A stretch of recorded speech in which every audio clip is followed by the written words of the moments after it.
What's going on, family? It's your brother Lawrence here with another episode of Required Reading.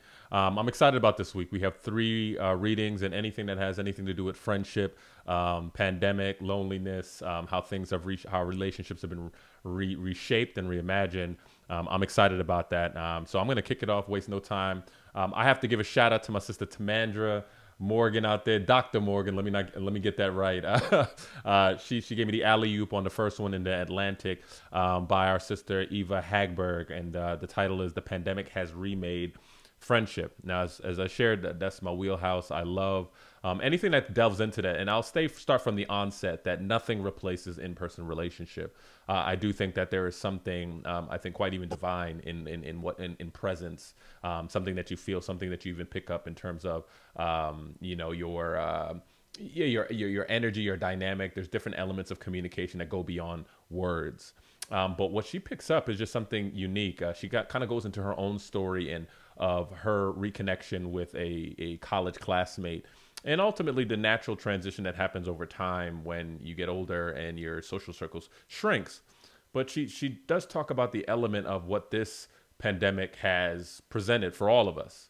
And I think naturally it's like, oh, my relationships are suffering, but she's seeing the other side of it to say, I mean, all great relationships, I think, thrive on emotional intimacy. And she speaks to that. And similar to a situation where someone lacks vision or is blind, but other senses are picked up, she has found, and I think many of us may have found, that in one sense, many of the relationships that are near and dear, those that are most important, have really been made clear in times like this, in times of crisis. Number two, it ultimately also strengthened her antenna to seek relationship, because I think when you're surrounded by food, you take for granted your meal, right, so to speak. And so in this context, you have a situation where she says, like, because we don't have that equal access, how we actually seek to get to know and to connect with people is on a whole nother level. And obviously we want the pandemic to be done. But what she was kind of even just wrestling with and speaking to here, which I think is why you should read it, is just there are elements of this that that I think are an opportunity for us to kind of strengthen the ways in which we connect with people. So I think that this is just a tremendous article that you should read. Again, it's in the Atlantic. The pandemic has remade friendship. So shout out to Eva Hagberg. The second article, I have to I have to jump into this because it jumped out at me, and this was in The Economist. Why no one is called Linda in Saudi Arabia, in Saudi. Shout out to Saudi. And I think the thing here is that I didn't know. You call me out. I didn't know, but in many countries there have been real policies in place from Israel to Saudi and other places where they have put restrictions on foreign names, right? And so it wasn't until more recently, relatively speaking, that those restrictions have been lifted in many of these countries where you can't call your daughter Linda, or there were certain, I think, leader names that you couldn't call, or names that were seen as polarizing and the like.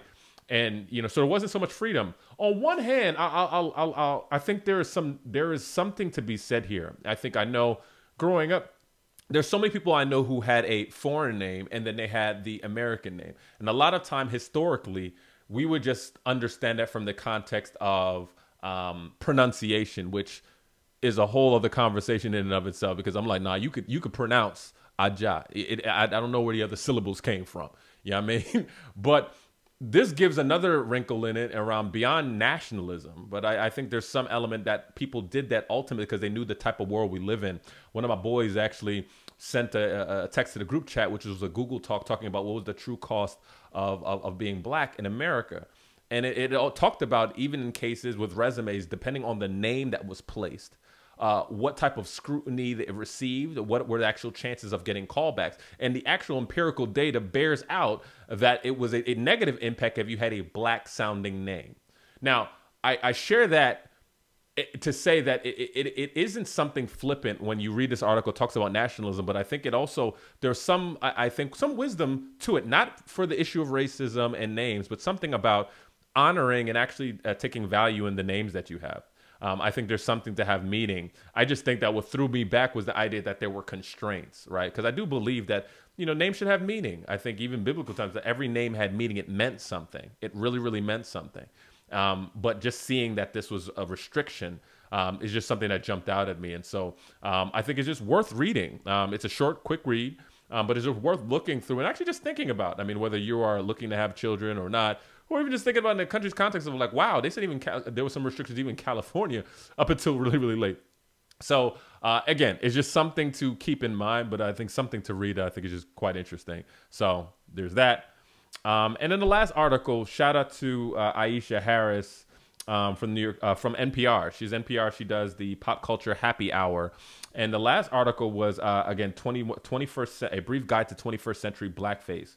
And this was a really, really good one. And it kind of centered Spike Lee's Bamboozled, Spike Lee classic. There's a couple of books I have up here of classic Spike Lee material. And she talked about how a lot of times how we think of blackface is a very surface level understanding. And I think more recently in view of Black Lives Matter, a number of studios and production companies have tried to deal with the blackface episodes from the past by kind of like throwing it under the bed and removing it online. And she's like, no.